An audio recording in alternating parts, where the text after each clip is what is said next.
کہ فن کی تعریف کرتے ہوئے اس بات کا خیال رکھا جاتا ہے کہ کیا اسے درست طور پر بنایا گیا ہے.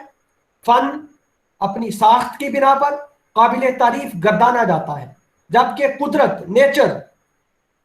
قدرت کی تعریف کا سبب اس کی عظمت میں ہے. اگر یہ بات درست ہے تو یہ امر بھی قابل توجہ ہے کہ انسان کو نطق اور زبان قدرت کی جانب سے حاصل ہوئے ہیں. اس لیے نطق اور زبان کے ذریعے انسان جن بلندیوں تک پہنچ سکتا ہے ان سے عظمت کا حصول ممکن ہے.